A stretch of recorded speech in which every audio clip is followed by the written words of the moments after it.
એટલે મહાભારત અથ શ્રી મહાભારત કથા અથ શ્રી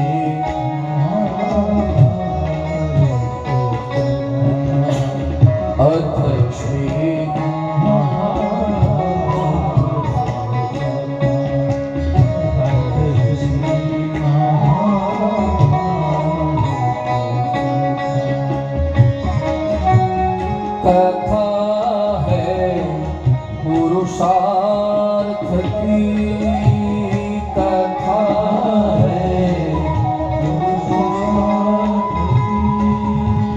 स्वार्थ की परमार्थ की स्वार्थ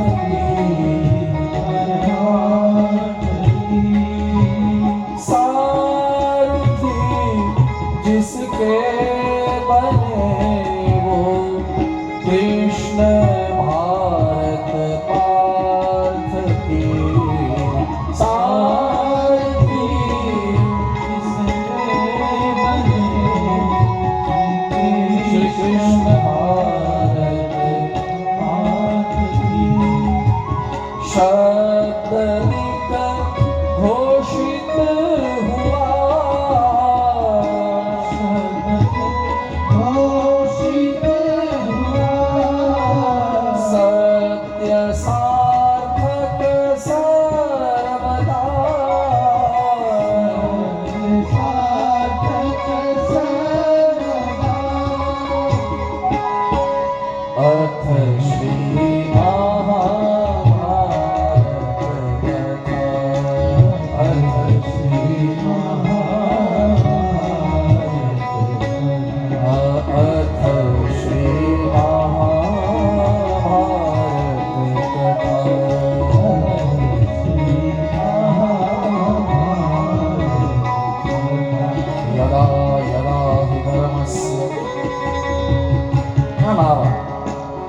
ग्लानिर्भवति भारत अभ्युत्थानम् अधर्मस्य तदात्मानं सृजाम्यहम् परित्राणाय साधूनां विनाशाय च दुष्कृतां धर्म संस्थापनार्थाय संभवामि युगे युगे भगवान નું વચન છે જુઓ સંભવામી યુગે એ મહાભારતની રચના કરી છતાં ભગવાન વ્યાસને શાંતિનો અનુભવ ન થયો અને પરિણામે ભગવાન વ્યાસ વિચાર કરવા લાગ્યા કે હવે કોઈ સંત મને મળે, કોઈ ગુરુ મને મળે તો જ મારી આ અશાંતિનો ઉપાય થઈ શકે. અને પોતાની ગુફામાં બેઠા હતા, એમાં બહારથી અવાજ આવ્યો, નારાયણ નારાયણ. ભગવાન વ્યાસને થયું કે નારદજી ક્યાંક આજુબાજુમાં હોવા જોઈએ. દોડીને ગુફાની બહાર આવ્યા, જોયું તો દેવર્ષિ જતા હતા. નારદજીને પાછળથી અવાજ કર્યો, બાબા ઠેરો. જ્યાં નારદજીએ અવાજ સાંભળ્યો, પાછળ જોયું તો વ્યાસજી દોડતા આવે છે. નારદજીએ જોયું વ્યાસજી દોડતા આવે છે, નારદજી દોડ્યા, આ બાજુ વ્યાસજી દોડ્યા, બંને મધ્ય મળ્યા. 4 મિલે 64 ખिले 20 करे कर जोड़, लेकिन हरिजन से हरिजन मिले तो खिल जाए 7 करोड़. भेट्યા છે એકબીજા, ત્યાં બેસી ગયા. ભગવાન વ્યાસે કીધું કે મહારાજ અહીંયા નહીં, મારી ગુફામાં પધારો. અને પરિણામે હાથ પકડી અને ગુફામાં લઈ આવ્યા ભગવાન વ્યાસ. નારદજીને પોતાના આસન પર બેસાડ્યા, ચરણમાં ભગવાન વ્યાસજી બેઠા. અને ભગવાન વ્યાસે પૂછ્યું કે બાબા,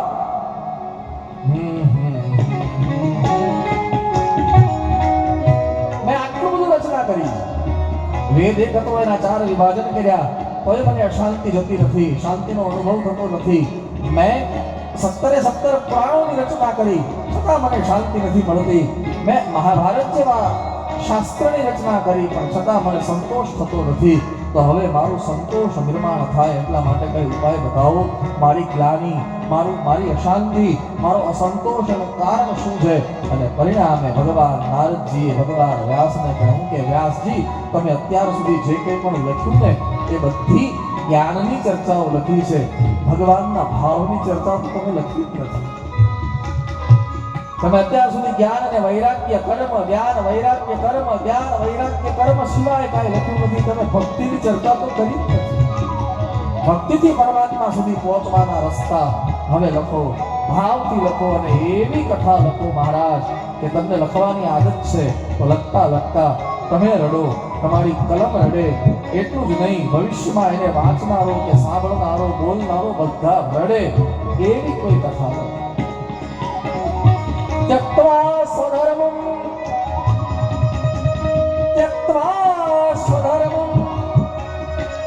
चरणाम्बुज हरे भजन पक्को थपते ततो यदि. ભગવાન નારદજી બોલ્યા છે, હા, પોતાના સ્વધર્મને છોડવો પડે તો પણ છોડી દો, પણ ભગવાનના ચરણમાં પ્રેમ ઓછો ન કરો. જો ધર્મને છોડવાની વાત કરી, હા, સ્વધર્મ છોડી દેવો પડે તો છોડી દો, પણ ભગવાનના હૃદયમાં પ્રેમ ઓછો ન કરો. હા, ન કરો. હવે આ જરા વિચિત્ર લાગે છે. હા, સ્વધર્મ છોડી દેવાનો, પણ ભગવાનના ચરણમાં. જો અહીંયા નારદજી બોલ્યા છે, ત્યક્ત્વા સ્વધર્મં ચરણામ્બુજ હરે ભજન પક્કોથ પતે તતો યદિ. સ્વધર્મ છોડી દો, ત્યક્ત્વા સ્વધર્મં છોડો, પણ ભગવાનના ચરણમાં પ્રેમ ઓછો ન કરો. કેવી રીતે બોલે? માની સેવા કરવી એ પુત્રનો ધર્મ છે કે નહીં? હા કે ના?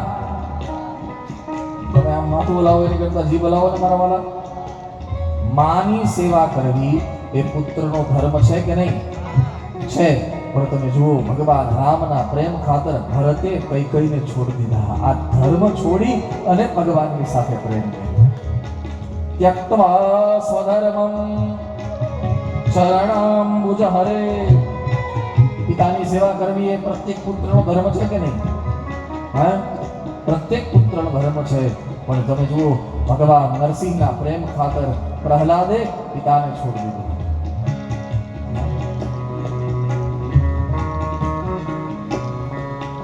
મોટા ભાઈની સેવા કરવી એ પ્રત્યેક નાના ભાઈનો ધર્મ છે કે નહીં? કે નહીં? છે. પણ ભગવાન રામના પ્રેમ ખાતર વિભીષણે રાવણને છોડ્યો. પોતાના ગુરુની સેવા કરવી એ પ્રત્યેક શિષ્યનો ધર્મ છે કે નહીં? પણ ભગવાન વામનના પ્રેમ કરવા, ભગવાન વામનના પ્રેમ ખાતર ગુરુ બલિ ત્યજો. બલિએ ગુરુ છોડી દીધા. સસરાની સાસરાની સેવા કરવી એ પ્રત્યેક પુત્ર વધુનો ધર્મ છે કે નહીં? છે કે નહીં? પણ ભગવાન કૃષ્ણના પ્રેમ ખાતર મીરાએ મેવાડ છોડી દીધું. આ છે ત્યક્ત્વા સ્વધર્મં ચરણામ્બુજ હરે ભજન પક્કોથ પતે તતો યદિ. ત્યક્ત્વા સ્વધર્મં, બસ. યત્ર ક્વવા ભદ્રમભૂત પુષ્ય કિમ કો વાર્થમાપ્તો ભજતામ સ્વધર્મતઃ. ભગવાન નારદજી કહે છે, મહારાજ તમે હવે લખવાની શરૂઆત કરો. એવા શ્લોકો લખો જેનાથી ભક્તિ નિરૂપિત થાય. અને પરિણામે ભગવાન વ્યાસે લખવાનો આરંભ કર્યો અને જે 18મું પુરાણ લખ્યું એનું નામ છે શ્રીમદ ભાગવત. અપૂર્વ શ્લોકો લખ્યા, અપૂર્વ શ્લોકો. એવા સારા શ્લોકો. અપૂર્વ શ્લોકો એટલે કે પહેલા હતા નહીં ને હવે થશે નહીં એવા શ્લોકો લખ્યા છે. હા, ભાગવતમાં જ, ભાગવતના મહાત્મ્યમાં એક શબ્દ છે અપૂર્વ રસરૂપૈવ તથા છત્ર ભવિષ્યતિ. હા, ભાગવતના મહાત્મ્યમાં શબ્દ છે. એવં બ્રુવાણા વિરહાતુરાભૃશં. આ શ્લોક જો. વ્રજસ્ત્રિયકૃષ્ણ ગૃહીતમાનસા વ્રજસ્ત્રિયકૃષ્ણ વિષક્તમાનસા વિસૃજ્ય લજ્જા રુરુદુસ્મ સુસ્વરમ ગોવિન્દ દામો ધર્માધવે. અપૂર્વ શ્લોકો લખાયા, પણ હવે આ ઘર સુધી ઘર સુધી કોણ પહોંચાડે? આ શ્લોકોનો પ્રચાર અને પ્રસાર કોણ કરે? ભગવાન વ્યાસને ચિંતા લાગી. ભગવાન શંકરની પ્રાર્થના કરી અને ભગવાન શંકર સુખદેવજીના રૂપમાં ભગવાન વ્યાસને ત્યાં જન્મ્યા છે. ભગવાન સુખદેવજી જંગલમાં ભાગી ગયા. કથાને આપણે બધા જ જાણીએ છીએ. ભગવાન વ્યાસ અને પાછા લઈ આવ્યા. શ્લોકોનું ભાગવતના શ્લોકો સંભળાવી અને એક નિર્ગુણી મહાત્મા એનું સગુણમાં પ્રવેશ કરાવી દીધો. હા, એટલે સગુણમાં પ્રવેશ કરાવી દીધો એટલે સગુણને માનતા થઈ ગયા એમ નહીં. રહ્યા તો નિર્ગુણી જ, પણ સગુણની કથા કરવા લાગ્યા. હા, બાકી ઇકરાર તો સુખદેવજીનો ઈ જ છે કે પરિનિષ્ઠિતોપી નિર્ગુણ્ય ઉત્તમ શ્લોક લીલયા. એ સુખદેવજી જંગલમાં ભાગી ગયા. ભગવાન વ્યાસે શ્લોકનું ગાન કરાવી, એટલે કે શ્લોકનું શ્રવણ કરાવી. ભાગવતના શ્લોકોનું ભગવાન કૃષ્ણના સ્વરૂપનું વર્ણન કરાવી, ચિત્ત આકર્ષણ કરાવી, વળી સુખદેવજીને ઘરે લઈ આવ્યા અને ભાગવતના શ્લોકો ભણાવ્યા. ભાગવતમાં ભગવાન કૃષ્ણએ ભગવાન સુખદેવજીએ પણ ઇકરાર કર્યો છે કે હું કથા કરું છું શ્રીમદ ભાગવતની, પણ એ મારા પિતાએ મને ભણાવી છે. હા, સંહિતામ ભાગવતીમ કૃત્વા ક્રમ્યુચાત્મજમ શુકમધ્યાપયામાસ નિવૃત્તિ નિરતમ મુનિઃ. ભણ્યા છે. અને સુખદેવજી પરીક્ષિતને કથા આગળ સંભળાવવા માટે આગળ વધે એટલા એ કથાને કહેવા માટે મહાભારતના એક નાનો પ્રસંગ લીધો છે. મહાભારતમાં પાંડવોને હેરાન કરનારો અને કૌરવોને સાથ આપનારો એક બ્રાહ્મણનો દીકરો હતો. નામ હતું અશ્વત્થામા. હા, કથાને આપણે બધા જ જાણીએ છીએ. એ અશ્વત્થામા દુર્યોધનનો મિત્ર છે અને ઘણી વાર એને દુર્યોધનને કીધું છે કે હું પાંડવોને મારીશ, પણ જેની રક્ષા સ્વયં પરમાત્મા કરે એને આ જગતમાં કોણ હલાવીશ? એટલા માટે આપણે ત્યાં કહેવત છે ને, રામ રાખે એને કોણ ચાખે. 17 દિવસ પૂરા થઈ ગયા યુદ્ધના અને 17મા દિવસે ભીમે દુર્યોધનની જાંઘ તોડી નાખી અને ભીમ દુર્યોધન તળાવના કિનારે પડ્યો તો ત્યાં અશ્વત્થામા એને મળવા ગયો. અશ્વત્થામાએ ખબર અંતર પૂછ્યા. દુર્યોધને કીધું કે ભાઈ તું કહેતો હતો ને કે હું પાંડવોને મારીશ, પણ તે કાંઈ કર્યું તો નહીં. આપણી મિત્રતાનો અર્થ શું છે? તે મને આશ્વાસન જ આપ્યું કે હું પાંડવોને મારી નાખીશ. અશ્વત્થામાએ કીધું કે ચિંતા ન કર મિત્ર, આજે રાત્રે જ્યારે પાંડવો સૂતા હશે ને ત્યારે હું ઊંઘમાં એનું કતલ કરી આવીશ. અને આ નરાધમ યુદ્ધના મેદાનમાં જીતી ન શક્યો પાંડવોને તો રાત્રે ષડયંત્ર કરીને મારવાની કોશિશ કરી.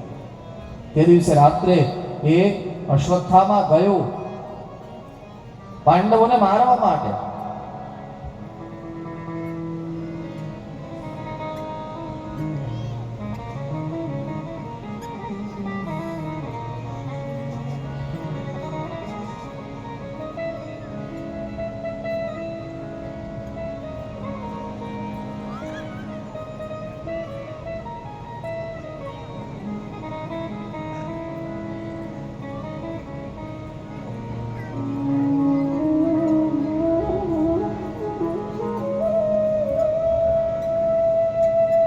ભગવાન ના પ્રિય ભક્તો પાંડવો એને મારવાનો પ્રયાસ કરવા, એટલે કે એને ષડયંત્રથી મારવા માટે રાત્રે ગયો. પણ અશ્વત્થામા પહોંચે પહેલા ભગવાન પહોંચી જાય. બહુ રક્ષા કરી છે પાંડવોની. ભગવાન બહુ રક્ષા કરી છે. હા, પાંડવો જાગ્યા અને મધ્યરાત્રિએ જગાડ્યા. ભગવાને કીધું કે ચલો આપણે ગંગાના કિનારે સંધ્યા કરવા જઈએ. હવે અત્યારે મધ્યરાત્રિએ કઈ સંધ્યા? સંધ્યા તો સવારના સમયમાં હોય, બ્રહ્મુહૂર્તના સમયમાં હોય. અત્યારે મધ્યરાત્રિએ કઈ સંધ્યા? પણ એટલા બધા આશ્રિત છે કે વિરોધ ન કર્યો, ઊભા થઈ અને ચાલી પડ્યા. કેવો તો કહી શકતા હતા કે સવારે સંધ્યા હોય ને અત્યારે મધ્યરાત્રિએ કઈ સંધ્યા? પણ એટલા બધા આશ્રિત છે. અને બીજો એક નિયમ પણ છે સાહેબ, મોટો માણસ આજ્ઞા કરે ને, જે આપણા કરતા મેં કીધું ને મહાનુભાવ, મોટો માણસ આજ્ઞા કરે ને પછી એને નાના માણસે વિચારવાની જરૂર નથી, કારણ કે મોટાએ વિચારીને જ આજ્ઞા કરી હોય, એને નાનાએ વિચારવાની જરૂર નથી. પાંડવો ગયા સંધ્યા કરવા માટે ગંગા કિનારે, અને આ બાજુ નરાધમ અશ્વત્થામા આવ્યો, આવીને પાંડવોને શોધ્યા મહેલોમાં, પાંડવો મળ્યા નહીં, એટલે પાંડવોના 5 દીકરાઓ સુતાતા એના મસ્તક કાપી નાખ્યા. જોડી ભરી લોહી નીતરતી જોડી લઈ દુર્યોધન પાસે આવ્યો. દુર્યોધનને આવીને કીધું કે લે ભાઈ, તું કહેતો હતો ને પાંડવો ન મરે, આ પાંડવોને મારી લાવ્યો છો, અસત્ય બોલ્યો આ માણસ. દુર્યોધન જાંગ તૂટી ગયેલું પડ્યો તો એમાં સાંભળ્યું કે પાંડવોને મારી લાવ્યો છે, કે હરખાઈ ગયું. દુર્યોધનને એક વરદાન છે, હરખ અને શોક સાથે થાય ને તો જ એનું મૃત્યુ થાય, આવું એક વરદાન છે. પાંડવોને મારી લાવ્યો છે આ સાંભળ્યું એટલે હરખાઈ ગયો. અને દુર્યોધને અશ્વત્થામાને કીધું કે અશ્વત્થામા, એક કામ કરો, મને ભીમ અને અર્જુન આ બેના મસ્તકો આપો. કેમ? બોલે મારે બેને પછાડવા છે. હા, પછાડવા છે. 2 મસ્તકો આપ્યા. જ્યાં 2 મસ્તકો આપ્યા, પછાડવાની વાત અલગ રહી, માત્ર દબાવ્યા ત્યાં મસ્તકો તૂટી ગયા. એટલે દુર્યોધને અશ્વત્થામાને કીધું, ભાઈ સાચું બોલ, આ કોણ છે? કેમ? બોલે હું દબાવું ને તૂટી જાય આટલા કોમળ મસ્તકો ક્યારેય પાંડવોના ન હોઈ શકે. ને ત્યારે અશ્વત્થામાએ કહ્યું કે આ પાંડવો નથી, પાંડવોના 5 દીકરાઓ છે. અને દુર્યોધનને શોક થયો, દુર્યોધન ગુજરી ગયું. પણ એ પહેલા દુર્યોધને બહુ સુંદર કીધું અશ્વત્થામાને કે અશ્વત્થામા, આ કર્મ તમે ઘોર કર્યું છે, તમારી તો નિંદા થશે, પણ તમારા મિત્ર હોવાના નાતે આ કર્મની નિંદા મારા સુધી પહોંચશે. લોકો મારી પણ નિંદા કરશે. હે ભાઈ, અમારા કુળમાં તર્પણ કરે એટલા માટે કોઈ દીકરો તે બચવા દીધો નહીં. આ બાજુ સવારનો સમય થયો, પાંચાલી રડે છે. ભગવાન સાથે આવ્યા પાંડવોની, અને જ્યાં પાંડવોની સાથે ભગવાન આવ્યા, અહીંયા પાંચાલીને દ્રૌપદીને રડતા જોઈ અર્જુનનો તાવડા પગે ચાલ્યા, આવીને પૂછ્યું પાંચાલીને કે દેવી શું થયું? કઈ ન બોલી શક્યા, રડવા જ લાગ્યા. પરિવારે પૂછ્યું, દ્રૌપદી તમને કહું છું શું થયું? કાંઈ જવાબ ન મળ્યો. ત્રીજી વાર જ્યારે પૂછ્યું ત્યારે દ્રૌપદીએ જવાબ તો ન આપ્યો, પણ ઈશારો કર્યો કે અંદર જાઓ. જ્યાં અંદર ગયા, પોતાના 5 પુત્રો મસ્તક વગરના સૂતા છે. ગાંડી ધ્રુજવા લાગ્યું, પ્રચંડ ક્રોધ આવ્યો, નેત્રો લાલ થયા.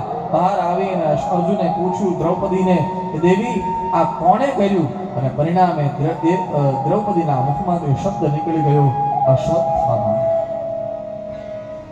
દોડ્યા, સીધા ગયા અશ્વત્થામાના મહેલમાંથી ખેંચી ખૂબ માર્યો, અંગો શિથિલ કરી નાખ્યા. સામે ઉભો રાખી ખભામાંથી ગાંડી કાઢી, તીર ચલાવી, હૃદય પ્રત્યુચ્ચારને ખેંચીને મારી નાખવાની તૈયારી કરી. પણ એ સમયે અર્જુનને એમ થયું કે અત્યારે જો હું આને મારી નાખીશ તો મારી દ્રૌપદીને સંતોષ નહીં થાય, અને ચાલ દ્રૌપદીની સામે લઈ જઈને મારું. અને પરિણામે મારતા મારતા લાવ્યા. અહીંયા ભગવાનની સાથે 4 પાંડવો ઊભા છે, સામે દ્રૌપદી રડે છે. ભગવાન અર્જુન અશ્વત્થામાને મારતા મારતા લાવે, એમાં અશ્વત્થામાની દ્રષ્ટિ દ્રૌપદી પર પડી. રડતી હતી ને દ્રૌપદી, અને એ જ સમયે દ્રૌપદીની દ્રષ્ટિ અશ્વત્થામા પર પડી. અને જ્યાં આ દ્રષ્ટિ દ્રૌપદીની અશ્વત્થામા પર પડી, એ જ સમયે અશ્વત્થામાએ દ્રૌપદીને જોયા. અને જ્યાં આ 4 આંખ ભેગી થઈ એટલે દ્રૌપદીએ અશ્વત્થામાને પ્રણામ કર્યો, પગે લાગી. અને જોયું દ્રૌપદી મને પગે લાગે છે. અર્જુનના ખભા પર મસ્તક મૂકીને રડવા લાગ્યા અશ્વત્થામા. અર્જુને પૂછ્યું, કેમ રડો છો? માર્યો એટલે? નહીં. અપમાન કર્યું એટલે? બોલે નહીં. તો કેમ રડો છો? બોલે બ્રાહ્મણના નાતે હું વંદનીય છું, પણ હે અર્જુન, મારા કરતા વંદનીય હોય તો તારી પત્ની દ્રૌપદી છે. એના 5 ને મેં મારી નાખ્યા, છતાં હજી મને ગુરુના દીકરા તરીકે પ્રણામ કરે છે. સામે ઉભા રાખ્યા અશ્વત્થામાને વળી ગાંડીવ કાઢી, તીર ચડાવી, વળદઈ પ્રત્યંચાને ખેંચીને મારી નાખવાની તૈયારી કરી. એ સમયે દ્રૌપદીને વિચાર આવ્યો કે અત્યારે જો આ તીર છૂટી જશે તો બહુ અનર્થ થઈ જશે, અને પરિણામે પાછળથી દોડ્યા, બોલતા બોલતા દોડ્યા. ભાગવતમાં શબ્દ છે મુચ્યતામ. મુચ્યતામ એટલે છોડી દો. અને એક વાર નથી બોલી, 2 વાર બોલી. દ્રૌપદી 2 વાર બોલ્યા છે. મુચ્યતામ મુચ્યતામ એષઃ. છોડી દો મહારાજ, છોડી દો એને મરાય નહીં, બ્રાહ્મણ છે. પાછળથી આવી આલિંગન આપી દીધું. દ્રૌપદીએ એક હાથે ગાંડીવ પકડી લીધું, એક હાથે તીર પકડી લીધું, અને કાનમાં અર્જુનને કહ્યું કે મહારાજ, હે સ્વામીનાથ, અને મારવામાં નુકસાન ઘણા બધા છે, ફાયદો એકેય નથી. પહેલું નુકસાન બ્રાહ્મણ છે. બ્રાહ્મણને મારશું તો બ્રહ્મ હત્યાનો દોષ લાગશે. અને જેના કુળમાં બ્રહ્મ હત્યા થાય ને એના કુળનો વિનાશ થઈ જાય. બ્રહ્મ હત્યા એ કુલક્ષય. બીજું, ગુરુનો દીકરો છે. ગુરુના દીકરાને આપણે ત્યાં ભાઈ માનવામાં આવ્યો છે, ગુરુ ભાઈ. એને મારી નાખશો તો ભાતૃવધનો, ભાઈની હત્યાનો દોષ લાગશે. અને મહારાજ સ્વામિનાથ, તમને ખબર જ છે કે જેના કુળમાં ભાઈની હત્યા થાય એના જીવનમાં દરિદ્રતા આવે. અને ત્રીજું, એમના પિતા જીવે છે. બોલે નહીં, હમણાં જ વીરગતિ પામ્યા. એમની માં જીવે છે. બોલે હા. એમને કોઈ બીજો ભાઈ છે? બોલે નહીં. તો એનો અર્થ કે વિધવા બ્રાહ્મણીનો એકનો એક દીકરો છે. તમે એને મારી નાખશો અને એને ખબર પડશે કે મારા સહારાને છીનવી લીધો છે, તો એ વિધવા બ્રાહ્મણી જ્યારે રડતા રડતા તમને શ્રાપ દેશે, ત્યારે કોઈ ભગવાનની તાકાત નથી કે શ્રાપમાંથી તમને બચાવી શકે. મહારાજ, આને મરાય નહીં. મુચ્યતા મુચ્યતા એષ. અર્જુનનું ગાંડીવ પડી ગયું. ભગવાન પાસે દોડ્યા આવતું. ભગવાનને કહ્યું, ભગવાન હવે તમે જ કહો, આને મારી નાખીએ કે છોડી દઈએ? ભગવાને પણ કીધું કે જો મારવામાં દોષ તો નથી, પણ જાતનો બ્રાહ્મણ છે એટલે મરાય પણ નહીં. એ બ્રાહ્મણ જો આતંકવાદી બને તો એને મારવામાં તકલીફ નથી. જો 2 વાત કરી. પણ જ્યાં જાતનો બ્રાહ્મણ છે એટલે બ્રહ્મબંધુર્ન હંતવ્ય આદતાઈ વધારહણ. આતંકવાદીને મારવામાં કોઈ દોષ નથી, પણ જાતનો બ્રાહ્મણ છે એટલે સદેહે વધ નહીં થઈ શકે. તો બોલે કેવી રીતે આનો વધ કરવો? અને પરિણામે 3 રીતે બ્રાહ્મણના વધની ચર્ચા ભાગવતમાં છે કે બ્રાહ્મણને મારવો હોય તો 3 રીતે મારી શકાય. એક, વપન, એટલે કે બ્રાહ્મણનું પકડીને મુંડન કરાવી દો. કોઈ બ્રાહ્મણ અપરાધ કરે અને બ્રાહ્મણ જો એવો કોઈ અપરાધ કરે તો એને મરાય નહીં, એનું મુંડન કરવાનું. મુંડન એટલે ચોટલી નહીં રાખવાની હો. પાછું ચોટલી સાથે બ્રાહ્મણ રોડ કરી નાખવાનો. વપનમ, વપન કરો એટલે કે મુંડન કરાવી નાખો તો બ્રાહ્મણનું મૃત્યુ થાય. બીજું, દ્રવિણા અદાનમ. દાન દક્ષિણા દેવાને બદલે એની પાસે જે હોય ને લૂંટી લે તો બ્રાહ્મણનું મૃત્યુ થાય. ત્રીજું, સ્થાન, જે સ્થાન પર બેઠા હોય ને સ્થાનથી ધક્કો મારીને કાઢી દે. સ્થાનાન્નિર્યાપણમ તથા. આ 3 બ્રાહ્મણના મૃત્યુ છે ભાગવતમાં. અને અશ્વત્થામા પર એટલો બધો ક્રોધ છે અર્જુનને કે એકના ઉપર 3 પ્રયોગ કર્યા. જન્મસિદ્ધ મણિ હતો અશ્વત્થામાના મસ્તકમાં, એ ખેંચી લીધો એટલે દક્ષિણા લૂંટાઈ ગઈ. એ મણિ ખેંચાવાના કારણે વાળ ઉતરી ગયા એટલે મુંડન પણ થઈ ગયું. અને બધાની વચ્ચેથી ધક્કો મારી અને એને કાઢી મૂક્યો. પદભ્રષ્ટ કરીને કાઢી મૂક્યો. અશ્વત્થામા જીવ બચાવીને ભાગ્યો. અશ્વત્થામાએ વિચાર કર્યો આની કરતા મને મારી નાખ્યો તો સારું. પણ અશ્વત્થામા છે ને કુટિલ છે, કુટિલ દુર્જન છે. દુર્જનની એક વ્યાખ્યા છે કે જે વેરને ક્યારેય ભૂલે નહીં.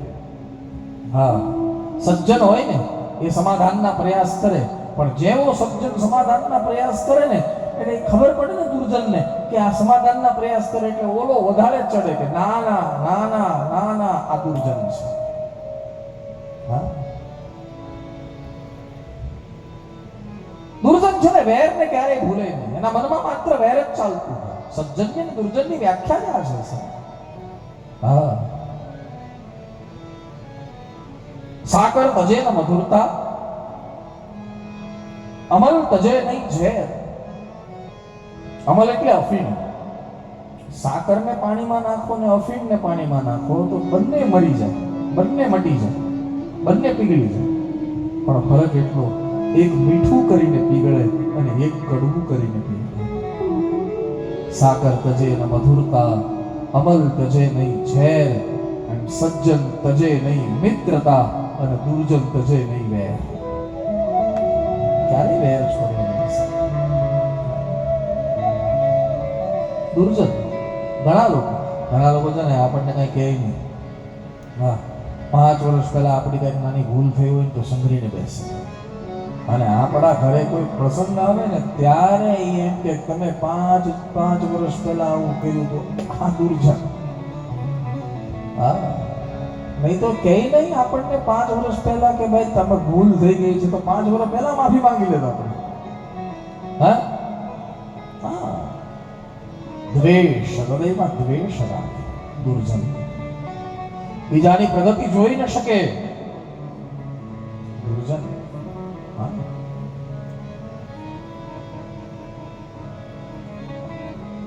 વાતો તો મીઠી મીઠી કરે. હા, બહુ સારી કરે, વાતો બહુ સારી કરે. હા, અંદરથી કટુતા એટલે કડવાશ દુર્જન.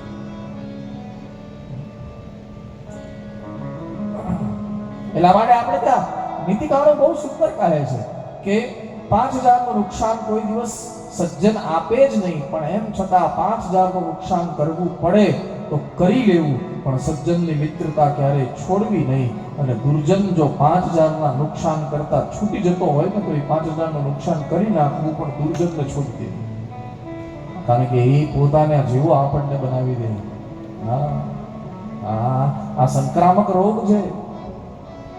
દુર્જન એ સંક્રામક રોગ છે. નિંદાથી બચવું. નિંદા બહુ થતી હોય ને ત્યાં બેસવું નહીં. હા, નિંદા સંક્રામક રોગ છે. એ આપણામાં ક્યારે ઘૂસી જાય ને આપણને ખબર જ ન પડે. પછી આપણને 2 વર્ષે ખબર પડે, લે આપણે નિંદા કરતા થઈ ગયા, હવે હું પૂરું, કોરોના થઈ ગયો. હા, સંક્રામક છે. હા, સંદાસ બાપુ, નિંદા સંક્રામક છે. નિંદાની વચ્ચે બેસનારો વ્યક્તિ પાછો નિંદા કરતો થઈ જાય. એવી રીતે અમારું ભાગવત કહે ભજન પણ સંક્રામક છે. તમે ભજન ન કરતા હો કાંઈ વાંધો નહીં, જે લોકો ભજન કરતા હોય એની વચ્ચે બેસો ને તોય તમે ભજન કરતા થઈ જાઓ. ના, ભજન સંક્રામક છે. આ પ્રહલાદજી જેને અડતા ઈ શ્રીમન નારાયણ નારાયણ ચાલુ થઈ જતું રહ્યું. હા, શંડા અમર નામના બે ગુરુ એ વિચાર કરે કે આ છોકરાને અમે આવું શીખવતા નથી ને આને આવડે છે ક્યાંથી. અને હરિના કશી ઉપાય છે ને શંડા મરકને મારી તોડી નાખે કે આ તમે હું શીખવું, મારા મારા મારા મારા દુશ્મનનું તમે શીખવો જોઈએ. હા, શ્રીમન નારાયણ નારાયણ નારાયણ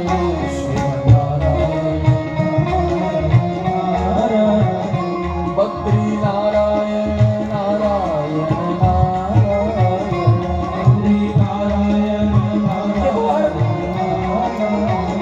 એકવાર શું થયું, હિરણ્યકશિપુ રાજા એટલે પ્રહલાદજી એના દીકરા, એટલે પ્રહલાદજી રાજકુમાર શંડ અને અમર્ક નામના બે ગુરુ પાઠશાળા ચલાવે. શંડ અને અમર્ક એને કઈક બજારમાં જવાનું થયું એટલે પ્રહલાદને કીધું કે પાઠશાળાનું ધ્યાન તું રાખજે. હા, કોઈ છોકરો આમ તેમ જાય નહીં, છોકરાઓ બધા અને બીજા બધા પહેરેગીરો હતા ને પહેરેગીરોને કીધું કે છોકરાઓ બહાર ન જાય, તમે જરા ધ્યાન રાખજો, અમે આવીએ, અમને કલાકનું કામ છે. હવે ગુરુ બે પાઠશાળાની બહાર ગયા ને આ બાજુ પ્રહલાદજીએ બધા છોકરાઓને ભેગા કર્યા અને ભગવાન બધા છોકરાઓને ભેગા કરીને કીધું હાલો આપણે ધૂન કરીએ. છોકરાઓને હાલો ભગવાનના ભક્ત પ્રહલાદજીએ ધૂન શરૂ કર્યું. શ્રીમદ નારાયણ નારાયણ નારાયણ શ્રીમદ નારાયણ નારાયણ. છોકરાઓ જીવે શ્રીમદ નારાયણ નારાયણ નારાયણ. ત્યાં છોકરાઓમાં જરા કામ તમે કીધું સ્કૂલમાં બે ભાગ હોય. હા, બીજા બધા બેઠા હતા દૂર. એ કે અમે નહીં આવીએ, તમારે જે કરવું એ કરો. એમાં એક છોકરો જે ધૂનમાં હતો એને કીધું પ્રહલાદજી મારા કક્ષમાં કડતાલ પડી છે, લઈ આવું. કે જા લઈ આવ. છોકરો દોડતો ગયો. છોકરો દોડતો આવ્યો. હવે જે રૂમમાં ગયો કડતાલ લેવા ત્યાં ઓલા બીજી બધી ટોળી બેઠી હતી છોકરાઓની અને એને પગ વાગી ગયો છોકરા. છોકરો દોડતો આવી ગયો. ઓલા બધા જે ટોળી બેઠી હતી ને ઝઘડવા આવી પ્રહલાદજી પાસે. અને અહીંયા પ્રહલાદજી તો શ્રીમદ નારાયણ એને કઈ ખબર નહીં. શ્રીમદ નારાયણ એટલે ટોળાની વચ્ચે પ્રહલાદજી બેઠા હતા. એ જો મોનિટર હતો ને એ એક ને ખસ આમ ખસ આ શું શ્રીમદ નારાયણ નારાયણ નારાયણ ખસ મારા પ્રહલાદ પાસે જવું છે ખસ ભગવાન ભક્ત પ્રહલાદજી આંખ બંધ કરીને બેઠા હતા. પાછળથી ઓલો મોનિટર આવ્યો અને જ્યાં પ્રહલાદજીને પકડ્યા અહીંયા ત્યાં તો મોનિટર શ્રીમદ નારાયણ ભલે તોડી ગયો નારાયણ નારાયણ બદ્રી નારાયણ નારાયણ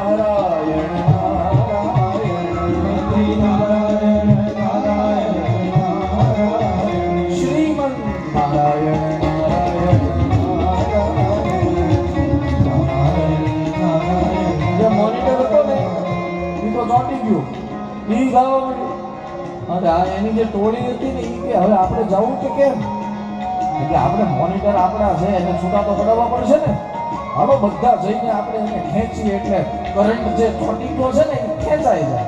એટલે જે ટોળી હતી પ્રહલાદની વિરુદ્ધમાં એ બધા આવ્યા અને મોનિટરને જ્યાં ખેંચવા ગયા જ્યાં મોનિટરને પકડ્યો ત્યાં આખી ટોળી શ્રીમદ નારાયણ નારાયણ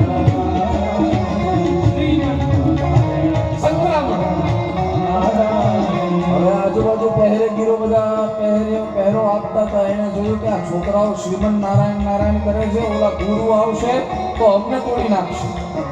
એટલે કહેતા આને બધાને શાંત કરાવીએ. અને એ હાથમાં ભાલા અને હાથમાં તલવારો લઈને બધા એ પહેરેગીરો આવ્યા અને રસ્તો કરતા પ્રહલાદજી સુધી પહોંચ્યા. અને પ્રહલાદજીને જ્યાં કહેવા ગયા કે પ્રહલાદજી બંધ થાવ એ અડ્યા ત્યાં એ પહેરેગીરો શ્રીમદ નારાયણ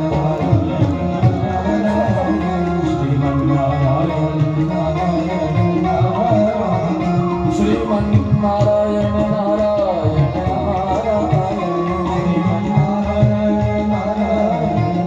બે ગુરુ બહાર ગયા હતા. હા, 2 કલાકથી બહાર ગયા હતા ને બધું કામ પતાવીને આવ્યા તો અહીંયા આખો પાઠશાળા એ ભંડારી સ્વામી અને કોઠારી સ્વામી બધા શ્રીમદ નારાયણ શ્રીમદ નારાયણ નારાયણ નારાયણ બધા હે શ્રીમદ નારાયણ નારાયણ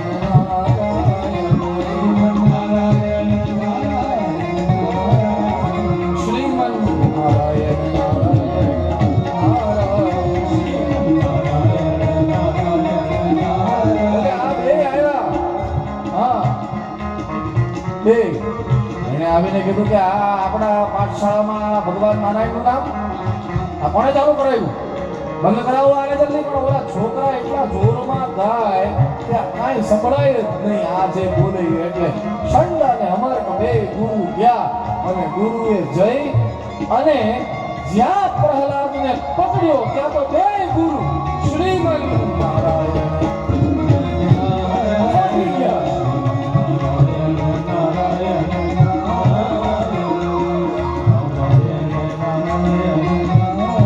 હિરણ્યકશિપુને ખબર પડી કે પાઠશાળામાં તો આમ હાલે છે, કુંભારી સ્વામી બધા શ્રીમદ નારાયણ કરવા પડ્યા. હા, એટલે હિરણ્યકશિપુ દોડતો આવ્યો, રથમાંથી જોયું એ વિદ્યાર્થીઓ, પહેરેગીરો, શિક્ષકો અને ગુરુઓ બધા ભગવાન નારાયણનું નામ લે છે. અને જ્યાં આ હિરણ્યકશિપુએ જોયું આ એટલે રથમાંથી ઉતર્યો અને જ્યાં રથમાંથી ઉતરી અને અહીંયા પ્રહલાદજી પાસે આવી અને હિરણ્યકશિપુએ કીધું કે બસ ખામોશ.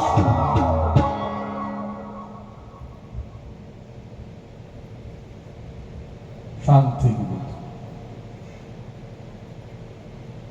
ત્યારથી કથામાં, સત્સંગમાં, ભજનમાં કોઈ આવે અને જો બધું બંધ થઈ જાય તો ઈ સમજાયું? હા, કોઈક આવે ને કથા, સત્સંગ, ભજન બધું જો બંધ થઈ જાય અને ભજનનો રોગ સંક્રામક છે એ કોને ન લાગે? બોલે હિરણ્યકશિપુ જેવા હોય તો એને ન લાગે. સંક્રામક છે, સંક્રામક છે ભજન. નિંદા સંક્રામક છે. એટલે દુર્જનની વચ્ચે બેસવું નહીં ક્યારે મારા. હા, દુર્જન આપણને ક્યારે દુર્જન બનાવી દે કઈ નક્કી નહીં. અને બીજું, દુર્જનની ટોળીમાં જો સજ્જન બેઠો હોય ને તો એ દુર્જન જ ગણાય. હા હા, તમે દારૂના પીઠાની સામે સ્ટીલના ગ્લાસમાં દૂધ પીતા હો ને તો એ જગત એમ જ કહેશે કે દારૂ જ પીવે છે, કારણ કે તમારી સ્થાન તમારું એ યોગ્ય નથી. ભગવાન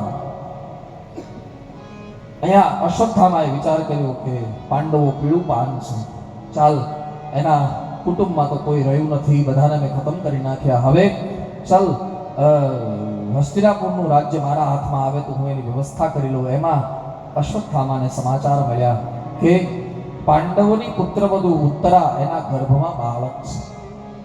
હા, પછી વિચાર કર્યો કે આ બાળક મોટો થયો પછી મને મારવાનો મોકો મળે ન મળે એની કરતા ચાલ અત્યારે ગર્ભમાં જ ખતમ કરી નાખવું. અને બાળકને મારવા માટે બ્રહ્માસ્ત્ર ફેંક્યું. ભગવાને એ બાળકની રક્ષા કરી. એ બાળક જ છે જે પરીક્ષિત છે. હા, ઘણા વખતથી ભગવાન હસ્તિનાપુરમાં હતા. પોતાની દ્વારિકાની યાદ આવી. પાંડવો પાસેથી રજા લઈને દ્વારિકા જવા રવાના થયા, પણ રસ્તામાં કુંતાજી મળ્યા. એ કુંતાજીએ ભગવાનની સ્તુતિ કરી અને એ સ્તુતિ કર્યા પછી કુંતાજીના આગ્રહને લીધે દ્વારિકા ન ગયા, પાછા હસ્તિનાપુર આવ્યા. દાદા ભીષ્મની યાદ આવી. દાદા ભીષ્મ જે 6 મહિનાથી બાણની સૈયા પર સુતાતા, એને મોક્ષ આપવા માટે, ગતિ આપવા માટે ભગવાન કૃષ્ણ આવ્યા. દાદા ભીષ્મ સાથે ઘણી બધી ચર્ચાઓ થઈ. અંતમાં દાદા ભીષ્મએ ભગવાનની સ્તુતિ કરી છે. ઇતિમતિ રૂપ કલ્પિતા વિતૃષ્ણા ભગવતી સાત્વત પુંગવે વિભુમ્નિ સ્વસુખમુપગતે ક્વચિદ વિહરતો પ્રકૃતિમુપેયુષ્યત ભવ પ્રવાહ ત્રિભુવન કમલમ તમાલવર્ણમ રવિકર ગૌરવરાંબરમ દધાને વપુરલક કુલાવતારનાબ્જમ વિજય સખે રતિરસ્તુ મે નવદ્યાહ. દિવ્ય ભાષામાં ભીષ્મ દાદાએ સ્તુતિ કરી. 6 મહિનાથી જે પ્રાણ અટકાવીને બેઠા હતા એ દાદા ભીષ્મએ પ્રાણ ત્યાગ્યો. ત્યારબાદ યુધિષ્ઠિરનું શાસન આવ્યું. એ યુધિષ્ઠિરના શાસનમાં પ્રજા બહુ સુખી થઈ. વિદુરજી આવ્યા. એ બધી કથા ભાગવતમાં આવી. પરીક્ષિતના જન્મની કથા છે.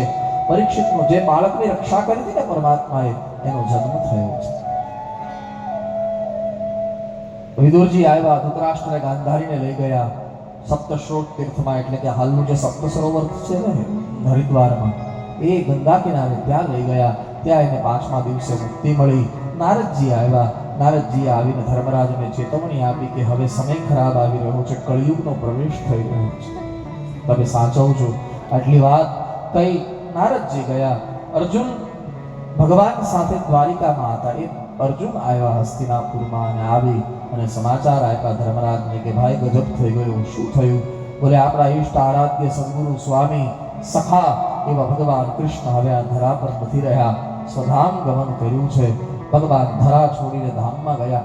આ વાત જ્યાં સાંભળી એટલે ધર્મરાજ બહુ ગંભીર વ્યક્તિત્વ, રડે નહીં પણ આજે બહુ રડ્યા છે. બાજુમાં માં કુંતાજી બેઠા હતા. એના કાનમાં અવાજ ગયો, કૃષ્ણ ગયા તો કુંતાજીનો પ્રાણ પણ નીકળી ગયો. માં કરતા અહીંયા પાંડવો દોડ્યા તો માં પણ ગુજરી ગઈ છે. અને પરિણામે જે ધરા પર ભગવાન નથી એ ધરાને રાખીને આપણે શું કરવું છે એમ વિચારી અને પાંડવો મહાપ્રયાણ કરે. પણ એ પહેલા પરીક્ષિતને ગાદી સોંપી છે. સૌદરસ્ય તનયામ ઉપયેમ ઇરાવતીમ જન્મે જયાદિશ્ચતુરઃ તસ્યામુત્પાદય સુતા. પરીક્ષિતને ગાદી આપી. ભગવાનના ભક્તો પાંડવો નિર્વાણ પંથ પર ગયા. યહ શ્રદ્ધયેન ભગવત પ્રિયાણામ પાંડવો સુતાનામ સંવિધિ પ્રયાણામ શૃણોત્યલમ સ્વસ્તયનમ પવિત્રમ લબ્ધ્વા હરો ભક્તિ મુકૈતિ સિદ્ધમ. પરીક્ષિત લગ્ન કરે છે ઈરાવતી નામની કન્યા સાથે. જન્મેજય આદિ 4 દીકરાઓ થયા. મોટા મોટા યજ્ઞ કરવાની ધૂન લાગેલી અને પરિણામે 3 અશ્વમેધ યજ્ઞ કર્યા. ચોથો યજ્ઞ ચાલે છે. કૃપાચાર્ય આચાર્ય છે યજ્ઞના. સરસ્વતીના કિનારે આવ્યા તો પરીક્ષિતનો ભેટો કલિયુગ સાથે થઈ ગયો. 4 સ્થાન આપ્યા કલિયુગને. દ્યુતપાનમ સ્ત્રિય સુનાત યત્રાત ધર્મશ્ચ ચતુર્વિધ. પણ પાછળથી એક સ્થાન ઓર આપ્યું, અનિતિની સંપત્તિ. દ્યુત એટલે જુગાર રમતો હોય એની સાથે ફરવું નહીં, જુગાર પોતે રમવો નહીં, અને જુગાર જ્યાં રમાતો હોય ત્યાં બેસવું નહીં. આ પહેલું કર્યું, પહેલું સ્થાન. બીજું સ્થાન પીવું, પાન. પોતે શરાબ પીવો નહીં, શરાબ પીતો હોય એની હારે ફરવું નહીં, અને શરાબ જ્યાં રાખ્યો હોય ત્યાં બેસવું નહીં. કારણ કે માનસ પર અસર થાય. હવે તો વિજ્ઞાન પણ સાબિત કરે છે કે જેની બાજુમાં બેસશો ને એવા વિચારો તમને મળશે. કારણ કે વાઇબ્રેશન્સ જે મળે. ત્રીજું સ્ત્રિયસુના વ્યભિચારના વિચારો કળિયુગને જન્મ આવે છે. કળિયુગ આપણી બુદ્ધિમાં છે કે નથી એનું એક બહુ સીધું સાદું પ્રમાણ. જ્યારે આપણને બીજા સાથે પ્રેમ કરવાની ઈચ્છા થાય ને પોતાના સાથે વેર કરવાની ઈચ્છા થાય ત્યારે સમજવાનું આપણી બુદ્ધિમાં કળિયુગ ઘૂસી ચૂક્યો છે. પરેષુ મૈત્રી સ્વજનેષુ વૈર. તમારે આપણી બુદ્ધિને ટટોલી લેવાની કે આપણે પોતાના સાથે વેર કરીને બેઠા છીએ અને બીજા સાથે પ્રેમ કરીને બેઠા છીએ. જ્યારે પોતાના પરાયા લાગે અને જ્યારે પરાયા પોતાના લાગવા લાગે ને ત્યારે સમજવાનું બુદ્ધિમાં કળિયુગ છે. વ્યભિચારના વિચારો મગજમાં હોય તો બુદ્ધિમાં કળિયુગ છે. અને ચોથું સ્ત્રિયસુના એટલે કે હિંસા. બીજા જીવની હિંસા કરીને ખાવાનો જે પ્રયાસ કરે છે એની બુદ્ધિમાં કળિયુગ છે. અત્યારે માણસ શું કરે છે સાહેબ? અત્યારે પોતાના પેટ ભરવા માટે નહીં, પોતાના જીવના સ્વાદ માટે બીજા પ્રાણીઓની હત્યા થઈ રહી છે. ને અત્યારે ગઈકાલે કે પરમ દિવસે કીધું, હવે જરા જોઈને દુઃખ થાય. આપણા વિસ્તારોમાં પણ આવા ઘણા સેન્ટરો ખુલ્યા છે. પહેલા નહોતા.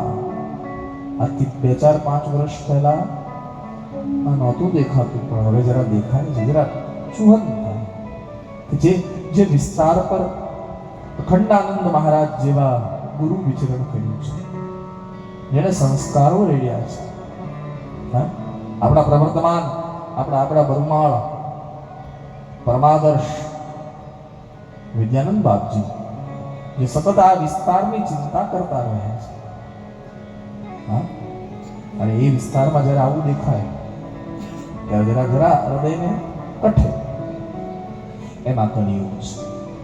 પાંચમું સ્થાન આપ્યું અનિતિની સંપત્તિને કથાને આપણે બધા જ જાણીએ છીએ કે પરીક્ષિતના ઘરમાં એક મુકુટ હતો, અનિતિનો હતો. એ અનિતિનો મુકુટ જ્યારે મસ્તક પર પધરાયો, શિકાર કરવાની ઈચ્છા થઈ. પરીક્ષિતે શિકાર કરતા કરતા એક ઋષિનું અપમાન કર્યું અને એ ઋષિના દીકરા એટલે કે શમીકના દીકરા શૃંગીએ પરીક્ષિતને શ્રાપ આપ્યો. ઇતિ લંઘિત મર્યાદમ તક્ષક સપ્તમે હની. આ મર્યાદાનું જેણે ઉલ્લંઘન કર્યું, આ તક્ષક નામનો નાગ 7મા દિવસે ડંખ લઈને મારી નાખશે. પરીક્ષિતને ખબર પડી. પરીક્ષિત દોડ્યા, સીધા ગંગા કિનારે આવ્યા. ગંગા કિનારે આવીને પરીક્ષિતે સંતોને પૂછ્યું, બાબા 7મા દિવસે મુક્તિ મળે એના માટે કઈ ઉપાય ખરો? હવે સંતોએ વિચાર કર્યો, જન્મથી આપણે ભગવાનનું ભજન કરીએ, હજી મૃત્યુના સમયે રામ આવે કે કેમ અમને ખબર નથી, ને આને 7 દિવસમાં મુક્તિ આપવી કઈ રીતે?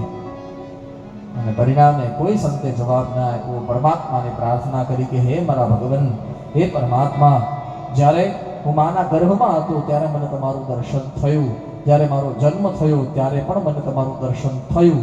તો આ પિંડ જ્યારે તૂટે, મારું મૃત્યુ આવે ત્યારે એ મૃત્યુના રૂપમાં મારો ગોવિંદ મારી સામે નહીં ઊભો હોય. ભગવાનને થયું ચેલો લાયક બન્યો છે, અંતઃકરણના ચારે ચોખટા વિશુદ્ધ થયા છે. અને પરિણામે શુકદેવજીને આજ્ઞા કરી. શુકદેવજી ચાલતા ચાલતા આવ્યા ગંગાના કિનારે. તત્ર ભવત ભગવાન વ્યાસ પુત્રો દેખાયા શુકદેવજી. યદ્રક્ષયાગામટમાનો નપેક્ષ. કેવા છે? બોલે અલક્ષલિંગો નિજલાભદૃષ્ટો વ્રતયશ્ચ બાલે અવધૂત વેશ. વિખરાયેલા વાળ છે. દિગંબરમ દિશારૂપી વસ્ત્ર પહેર્યા છે. દિગંબરમ વક્ત્ર વિકીર્ણ કેશ પ્રલંબવાહુ स्वमरोत्तमावम. दिखाया शुकदेवजी. जेवा शुकदेवजी ने उसने मुझे देखा और देखते ही दुआओं से भर दिया. उसने सिर्फ देखा और देखते ही दुआओं से भर दिया. अभी तो मैंने सजदा भी नहीं किया था. अभी तो पगे नहोतो लाग्यो. જોઈને એમ થઈ ગયું કે ये मेरे लिए है. आया शुकदेवजी એને પુષ્પની માળા પહેરાવી સિંહાસન પર બેસાડ્યા અને શુકદેવજીને પ્રશ્ન પૂછ્યો. શુકદેવ, આમ તો કથા તો બહુ વિસ્તારની છે, પણ મારે છે ને આવતીકાલે નંદ મહોત્સવ સુધી પહોંચવું છે. કાલે ચોથો દિવસ છે અને ચોથા દિવસે નંદ મહોત્સવની કથા શ્રીમદ ભાગવતના ઓલામાં. એટલે તમને કથાની યાદી આપતા આપતા હું આગળ નીકળી રહ્યો છું. મને તમે 10 મિનિટ આપજો. થોડું મોડું થાય તો વાંધો નહીં ને, 10 મિનિટ. હા, વધારે નહીં, 10 મિનિટ. હા, કે ભૂખ લાગી છે? નહીં ને? 10 મિનિટ આપો મને ખાલી. શુકદેવજી સિંહાસન પર બેઠા અને શુકદેવજીના નામનો બધાએ જય જયકાર કર્યો છે. બોલીએ શુકદેવજી મહારાજ કી. પરીક્ષિતે પ્રશ્ન પૂછ્યો, બાબા, અતઃ પૃચ્છામિ સંસિદ્ધિમ યોગિનામ પરમં ગુરુમ પુરુષસેહ યત કાર્યમ વિર્યમ યત કાર્ય વિર્યમ પ્રિયમાણસ્ય સર્વથા. મહારાજ, આ જગતમાં જીવના બે ધર્મ છે. કયા કયા? બોલે એક કર્મ કરવું એ ધર્મ છે અને એક મરી જવું એ ધર્મ છે. ક્રિયમાણ અને મ્રિયમાણ. મ્રિયમાણ એટલે મરી જવું. તો જેનું મૃત્યુ સમીપ હોય એનું પરમ કર્તવ્ય કયું છે એ પૂછ્યું અને શુકદેવજીએ જવાબ આપ્યો કે રાજન, જેનું મૃત્યુ સમીપ હોય ને વર્યામેષ તે પ્રશ્ને કૃતો લોકહિતો નૃપ આત્મવિદ સંમતઃ પુંસા શ્રોતવ્યાદિશુય પરઃ. રાજન, જેનું મૃત્યુ સમીપ હોય અને વિપુલ પ્રમાણમાં ભગવાનનું ભજન કરવું જોઈએ. હા, ખબર પડે કે મારું મૃત્યુ નજીક છે. પહેલા આપણે એક વસ્તુ વિચારી લઈએ, 7 દિવસ પછી પરીક્ષિતનું મૃત્યુ છે, તો આપણું મૃત્યુ નજીક છે કે પરીક્ષિતનું મૃત્યુ નજીક છે? મને કહો. હા, પરીક્ષિતના 7 દિવસના આયુષ્યને બાંધી દીધું બ્રાહ્મણના બાળકે. આપણું આવતીકાલનું નક્કી નથી, નજીક કોણ છે? આપણે. એટલા માટે સુખદેવજીએ કીધું કે તારા માટે નહીં, હું બધા માટે કહી રહ્યો છું. જેની પાસે મૃત્યુની તારીખ ન હોય ને એને એમ જ સમજવાનું મારું મૃત્યુ આજે જ છે. હા, જેની પાસે તારીખ હોય પરીક્ષિતની જેમ તો એ કંઈ ન કરે તો ચાલે, પણ જેની પાસે તારીખ નથી એને તો એમ જ સમજવાનું ને કે આજે જ મારું મૃત્યુ. એટલે આપણા બધા માટે પરીક્ષિતે કીધું, સુખદેવજીએ કીધું કે યોગીનામ નૃપનિર્ણિતમ હરેર નામાનું કીર્તનમ. હરિનું નામ. કલિયુગમાં એક જ વસ્તુ કામની છે, નહીં કલી કર્મન ભક્તિ વિવેકુ. કાંઈ નથી કરી શકવાના આપણે ભગવાનના નામ અને નામ લ્યો બસ. જેટલું બને એટલું. અત્યારે તમને ધ્યાન શીખવવા લોકો આવશે, અત્યારે તમને યજ્ઞ શીખવવા લોકો આવશે, તમને અત્યારે સમાધિ શીખવવા લોકો આવશે, તમને આમ ચાંદલા કરતા શીખવશે, આમ ચાંદલા કરતા શીખવશે, ઘણું બધું શીખવશે. પણ એના કરતા હાથમાં જે માળા મળે ને એવું નહીં રુદ્રાક્ષની લેવાની, એવું નહીં કે તુલસીની, જે માળા હાથમાં મળે એમાં હરિનું નામ લ્યો. એના સિવાય આપણે કાંઈ કરી શકવાના નથી. હા, તમારે કરવું હોય તો છૂટ, તમને 2-5 વર્ષ તમારે બગાડવા હોય તો બગાડો, જાઓ આનંદ કરો, પાછા વળી ભરીને પાછા આવવું તો અહીંયા જ પડશે. હા, કે બાબા બન્યા હે તો હિન્દી બોલ્યા વગર છૂટકા નહીં. હા, છૂટકા નહીં, અહીંયા જ આવવું પડશે. કારણ કે બીજું બધું લોકો ગમે કે તુલસીદાસજી કહે છે, નહીં કલી કર્મ ભક્તિ વિવેકુ રામ નામ અવલંબન. મને તમે જવાબ આપશો જરા? તમે જ્ઞાની, આપણે જ્ઞાની કે વ્યાસજી જ્ઞાની? આપણે બધા જ્ઞાની કે વ્યાસજી જ્ઞાની? જવાબ આપો મને. હા, વ્યાસજી જ્ઞાની ને? આપણા કરતા તો જ્ઞાની જ ને? અરે આપણા કરતા તો આપણે તો રજ નથી, રજે નથી. પણ આપણેથી જ્ઞાની તો વ્યાસજી ખરા ને? તુલસીદાસજી જ્ઞાની કે આપણે જ્ઞાની? કોણ? તુલસીદાસજી. આપણો કોઈ નંબર જ નહીં આવે, ન જ આવે. તો ઈ બે જો એમ કહી ગયા હોય કે કલિયુગમાં નામ જ આધાર છે, તો બીજી બધી માથાકૂટમાં આપણે પડવાની જરૂર નથી, આપણી બુદ્ધિ ચલાવવાની જરૂર નથી. આપણી કરતા એને અનુભવ વધારે છે, આપણી કરતા એને જ્ઞાન વધારે છે, આપણી કરતા એને જોયું વધારે છે, આપણી કરતા એને જીવ્યા વધારે છે. આપણે તો કાંઈ નથી જોયું, એને તો મહાભારત જોયું છે. એને બધું જોઈને એમ કીધું છે કે કલિયુગમાં નામ સિવાય બીજો કોઈ આધાર નથી.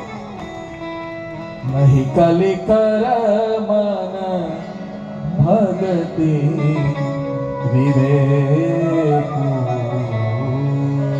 રામ અવલંબન. પછી અત્યારે થોડા લોકો એવા નીકળ્યા છે કે જે વ્યાસજીને ખોટા પાડે. લ્યો, વ્યાસજીને શું ખબર પડે? અમે કહીએ એમ કરો. હા, તમે એક કામ કરો, તમે છે ને આમ ધ્યાનમાં બેસો અને પેટ પછી અંદર આંતરડા ખસી જશે, એવું કઈ કરવાની જરૂર નથી. આ ભગવાનનું નામ લ્યો, ખાઈને પડ્યા રહ્યો માનવાનું.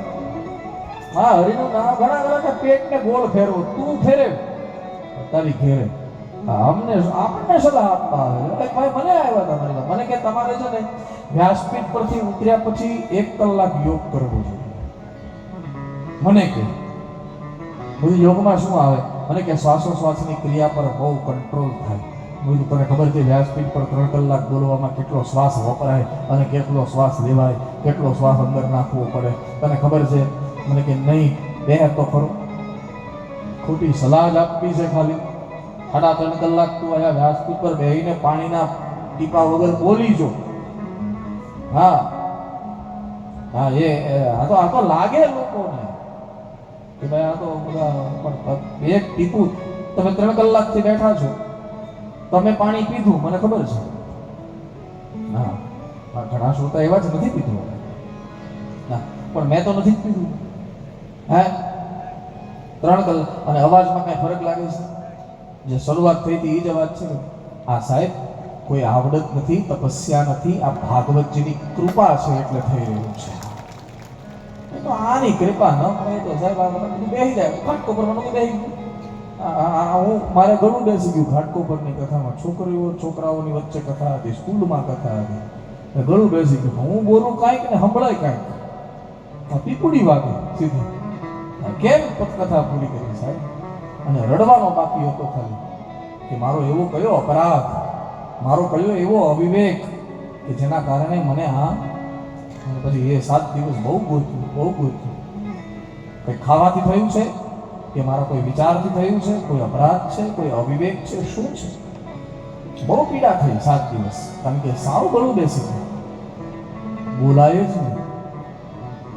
હા, તો આ ભાગવતજી કૃપા કરે થાય. ભાગવતજી એમ કહે કે બસ નીકળો અહીંથી, એટલે જય સિયારામ. અરે નહીં કલી કરમન રામ નામ અવલંબન. હરિનું નામ લ્યો સાહેબ. હા, હરિનું નામ લ્યો. આપણે સનાતની છીએ, સનાતન ધર્મને માનનારા છીએ. બીજા બધા ધર્મના ચિહ્નો છે, બીજા ધર્મવાળાને ઓળખવા હોય ને તો ઓળખાઈ જાય. હા, ટોપી પહેરીને આવે તો આપણને ખબર પડી જાય, ઓલો ક્રોસ પહેરીને આવે તો આપણને ખબર પડી જાય. તમે સનાતની જો એની માટે કાંઈ છે તમારા ગળામાં? છે? આપણે તો ચાંદલોય નથી કરતા મારા વાલા. ઓળખાઈએ કેવી રીતે આપણે? તમે ભારતીય છો એની સાબિતી શું? શંકરભાઈ, આપણે ભારતીય છીએ કેવી રીતે સાબિત કરશું? આધાર કાર્ડ બતાવશો ને તમે કે ભારતીય હોવાનો પુરાવો કયો છે? રાજેશભાઈ, આધાર કાર્ડ બતાવશો? તમે વિદેશમાં ક્યાંક ખોવાઈ જાઓ ને તમે ભારતીય છો સાબિત થવું હોય તો તમારે શું બતાવવું પડે? પાસપોર્ટ બતાવવો પડે ને. ભારતીય છીએ એની તો આપણી પાસે આઈડી કાર્ડ છે, પણ તમે સનાતન હિન્દુ છો એની આઈડી શું છે તમારી પાસે? કમસ કમ ગળામાં અરે કપાળમાં નાનો તિલક તો હોય માણસ કે દૂરથી ખબર પડી જાય કે આ રુદ્રાક્ષની માળા હોવી જોઈએ ગળામાં. બહેનોએ પણ પહેરાય. હા, શિવપુરાણમાં લખ્યું છે બહેનોએ રુદ્રાક્ષની માળા પહેરાય. અને પહેરાય એટલે ઘરમાં જ પહેરાય એમ નહીં, બહાર પણ પહેરાય, પહેરવી જોઈએ. અને બહેનો જો પહેરે, મને વચન આપે કે અમે પહેરશું તો વ્યાસપીઠ તમને એક માળા લાવી આપશે. એમને લાવી આપશે, કાંઈ ખર્ચા વગર. તમે બહેનો મને કહેજો કે અમે માળા પહેરશું, પણ પછી તમે અહીંથી લઈ જાઓ પછી ઘેરે ખીટીએ ટીંગાડી દો. આ પહેરવાના હોય તો. હા, તમે ધનસુખભાઈને કહેજો કેટલા લોકોને માળા જોઈએ છે. એ ધનસુખભાઈ મને કહી દેશે કે ભાઈ આટલી માળા મોકલો, એટલે એટલી માળા વગર પૈસે, 1 રૂપિયાના ખર્ચા વગર તમારા ધનસુખભાઈ પાસે લઈ લેવા. બરાબર? હું ઘેર ઘેર તો નહીં પહોંચાડી શકું ને. એટલે તમે રાયચંદભાઈને, ધનસુખભાઈને કોઈને કહેજો કે આટલી માળા જોઈએ છે. એટલી પણ પછી એ જ બે ધ્યાન રાખશે તમારા ગળામાં માળા છે કે નહીં. હા, મારે તપાસ તો કરવી પડે ને. હા, સનાતની તરીકે આપણે માળા પહેરીએ, લઈ લીધી એ મોટી વાત નથી, પછી પહેરવાની વાત છે. બહાર દેખાવી જોઈએ, આપણો ધર્મ દેખાવવો જોઈએ કે આપણે હિન્દુ છીએ. બસ એની વ્યવસ્થા વ્યાસપીઠ, સેવા પણ વ્યાસપીઠ કરશે. કોઈ 1 રૂપિયો નથી આપવાનો. તમે કહો તમને 100 માળા જોઈએ છે, 100 માળા આવી જશે. તમે કહો 200 જોઈએ છે, 200 આવી જશે. હા, પણ પાછા તમે કાલને કાલ કહો છો તો નહીં, મને તો મંગાવી તો પડશે ને. એટલે 5-7 દિવસ લાગશે, પણ તમે કહેજો કેટલી માળા છો. હા, થઈ જશે. સેવા વ્યાસપીઠ કરશે. એટલે હરિનું નામ, સુખદેવજીએ કીધું હરિનું નામ, યોગી નામ દ્રૌપદી રણીતમ હરેર નામ કીર્તનમ. મુક્તિ તો મળી જવાની છે રાજન. ઘડી બે ઘડીમાં મુક્તિ મળે. ખટવાંગ નામના એક રાજાનું દ્રષ્ટાંત આપી અને સુખદેવજીએ મંગલાચરણના શબ્દો કહ્યા. એ મંગલાચરણના શબ્દો પછી વરા અવતારથી લઈને કૃષ્ણ અવતાર સુધીની સંક્ષિપ્ત કથા કરી. અને સુખદેવજીને રાજાએ પૂછી લીધું કે બાબા, આ સૃષ્ટિનું નિર્માણ પરમાત્માએ કેવી રીતે કર્યું? અને સુખદેવજીએ જવાબ આપ્યો. રાજા, બહુ સુંદર પૂછે છે સુખદેવજી કે ભૂ પાતાળ કુકુપ વ્યોમઃ ગ્રહ નક્ષત્ર ભૃભૃતામ સરિત સમુદ્ર દ્વીપાનામ સંભવશ્ચે તદોપસામ. આ બધું કેવી રીતે ભગવાને બનાવ્યું, આ સૃષ્ટિનો વિસ્તાર કેવી રીતે થયો, એ કથા ભાગવતમાં આવી. ભગવાનની નાભીમાંથી કમળ પ્રગટ થયું, કમળમાંથી બ્રહ્માજી પ્રગટ થયા. એ બ્રહ્માજીને કંઈક બનાવવાનો વિચાર આવ્યો અને પરિણામે બ્રહ્માજીએ તપસ્યા કરી. 100 વર્ષની બ્રહ્માજીની તપસ્યા પૂરી થઈ એટલે ભગવાન ચતુર્ભુજના રૂપમાં ભગવાન નારાયણ બ્રહ્મા પહેલા પુરુષ ચતુર્ભુજ નારાયણના રૂપમાં ભગવાન દેખાયા.